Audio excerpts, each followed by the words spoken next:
Hey, what's up everyone, it's me, Prince Caius here, and this is Level Up Deku Part 2, and yes, I know this has been long awaited for a long time, and this is a long video, and it's still in Season 1, by the way, so I hope you enjoy this video. So 3, 2, 1, intro.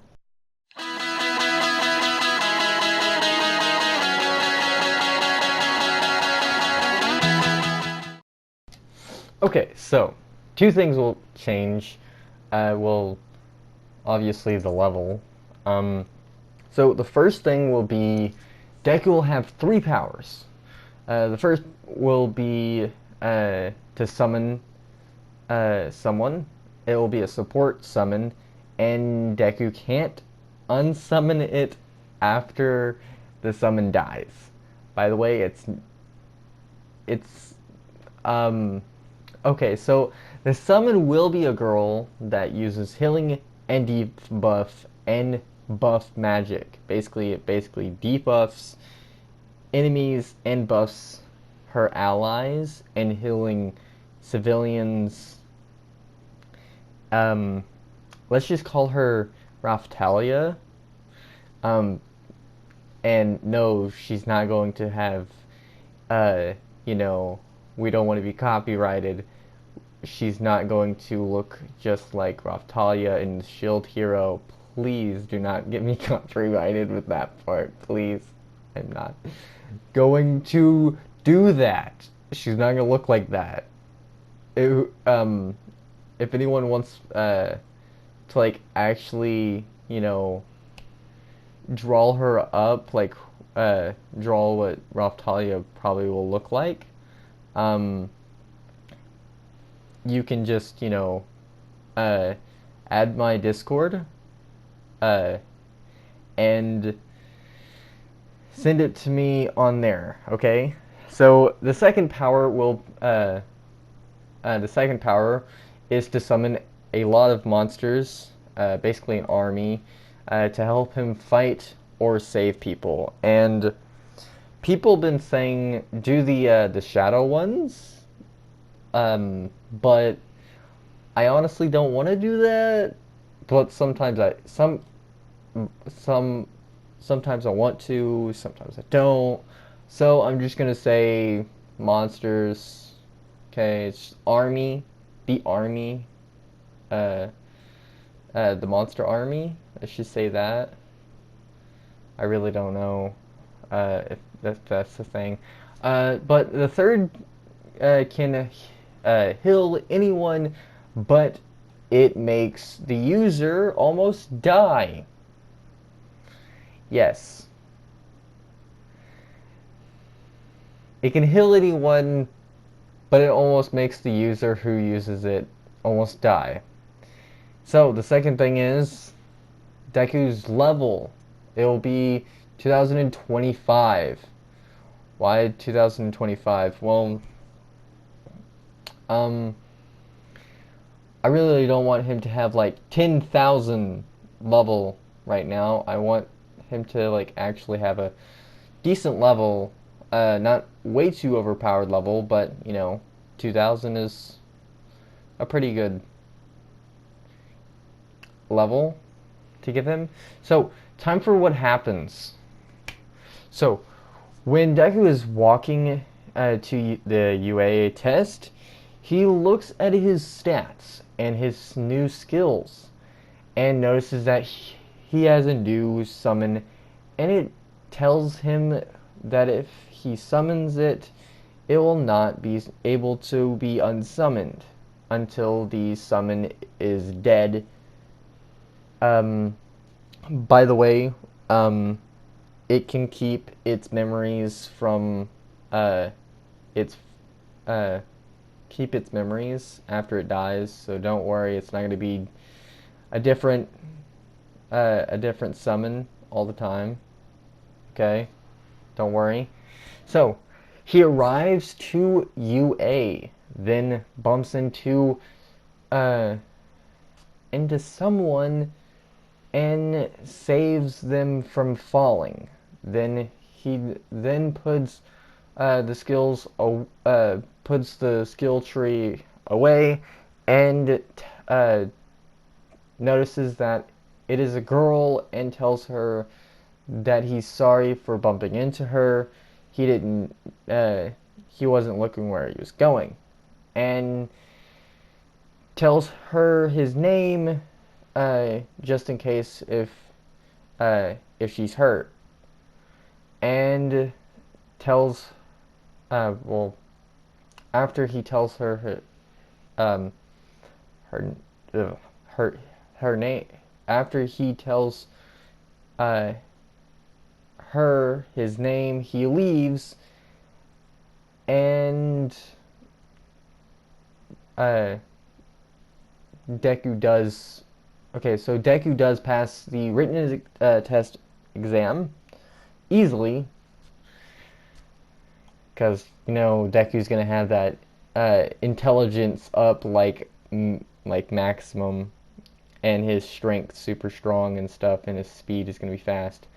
When Deku is getting time for the robot test. When Deku is getting ready, he hears a girl and a boy talking, and the boy is telling her that he is trying to get ready, so don't bother him. And by the way, the boy is Ida, and the girl is Uraraka. So Uraraka was about to talk to Deku. It's basically the opposite of what was happening in the anime, in the manga as well. So the test then starts, and Deku teleports and summons his army. Deku then destroys every robot that he needs with ease. Deku unsummons his army and waits for the time to run out. While that's happening, he's just scrolling through his skill tree and stuff, and his stats, and just seeing what he can do and stuff. Because there's more skills that he has, and he's wanting to upgrade them, and he's just doing some he's just scrolling through. So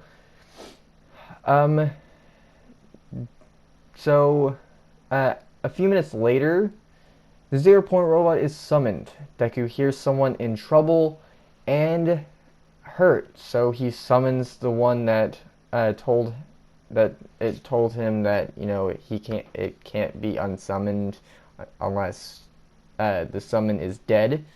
So Deku is shocked that it is a girl when he summons it, and he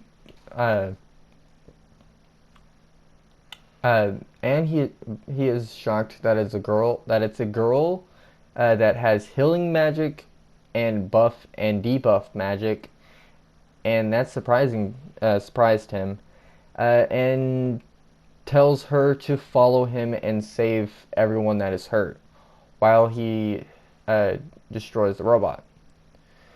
Deku then vanishes, and all of a sudden there is a shockwave of wind, and the 0 Point robot is destroyed.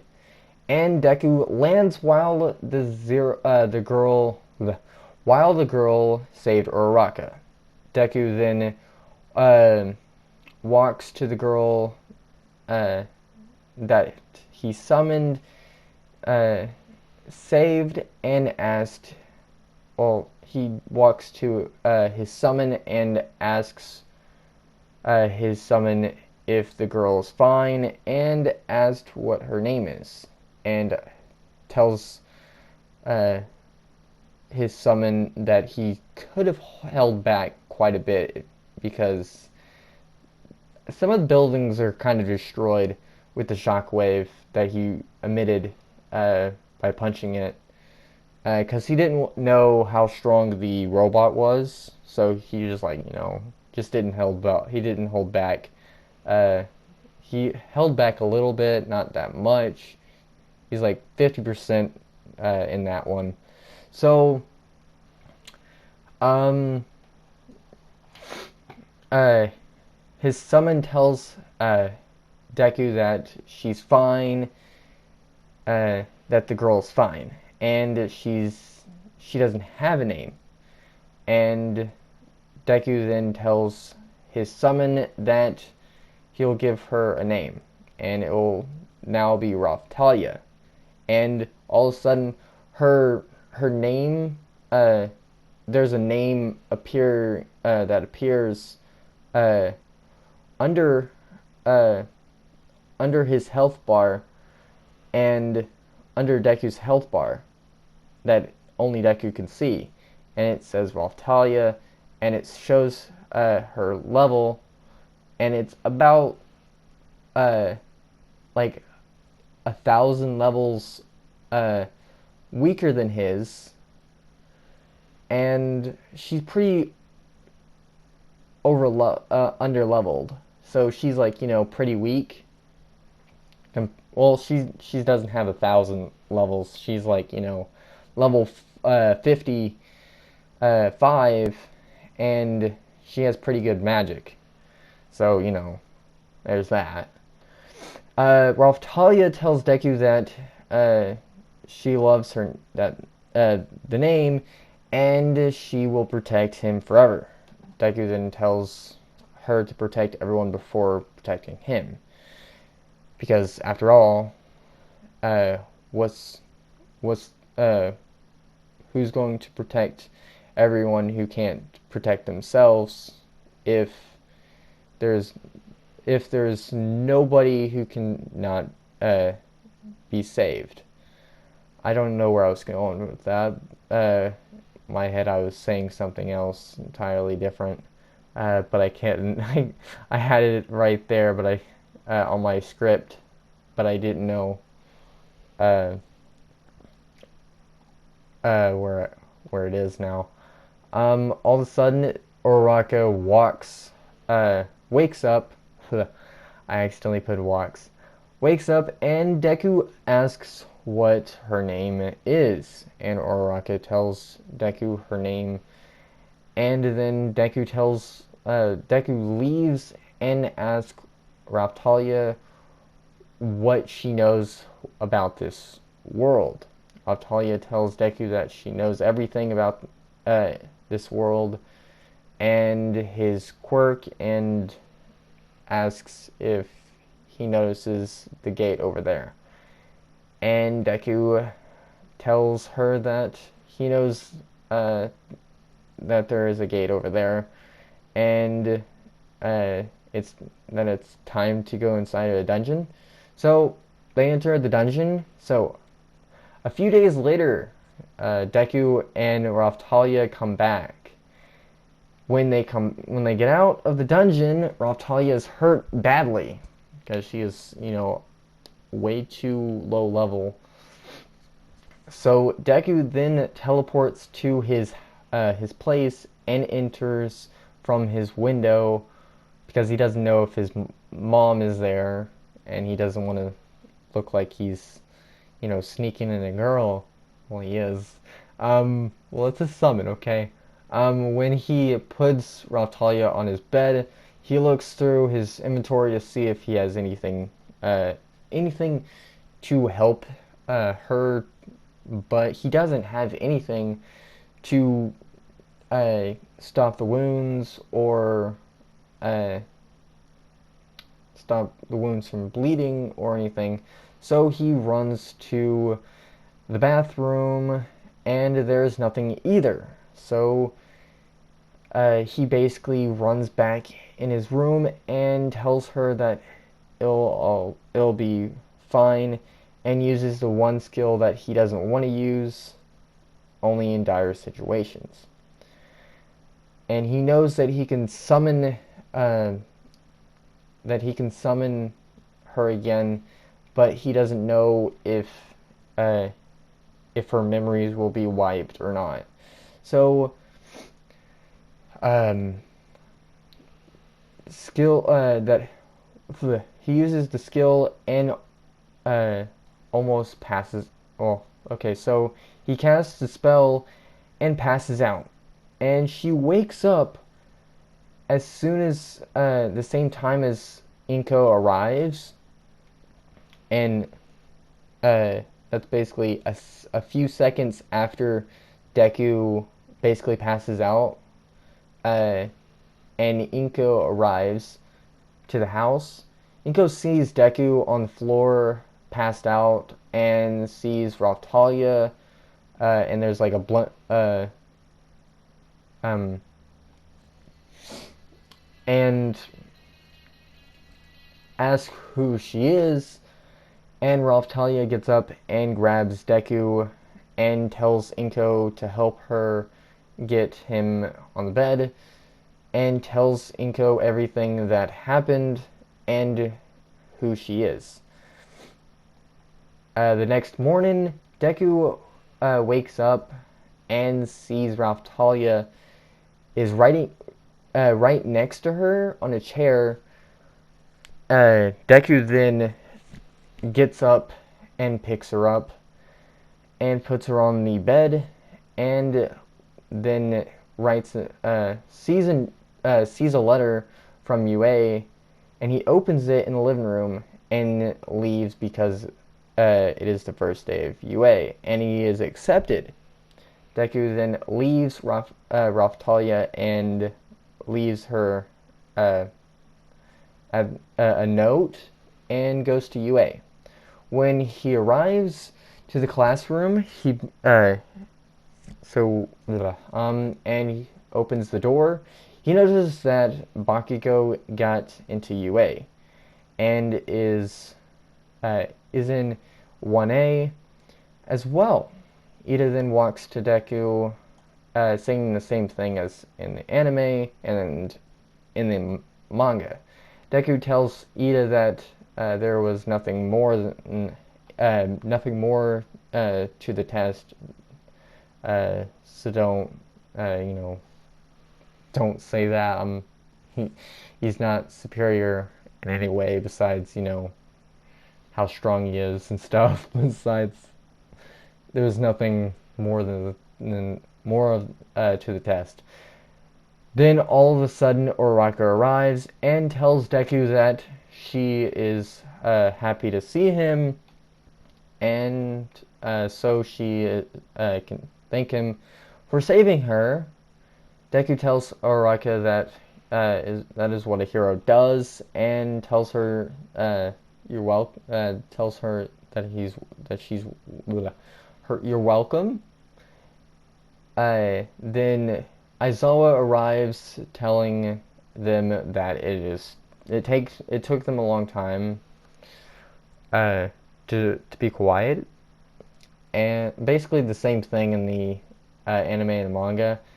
And time for the Aizawa test.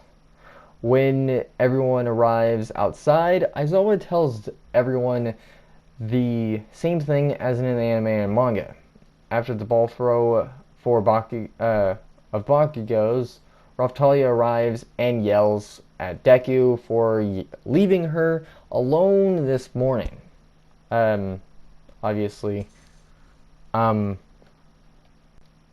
Aizawa captures her while using his quirk on her, and asks Deku who she is, and Deku tells Aizawa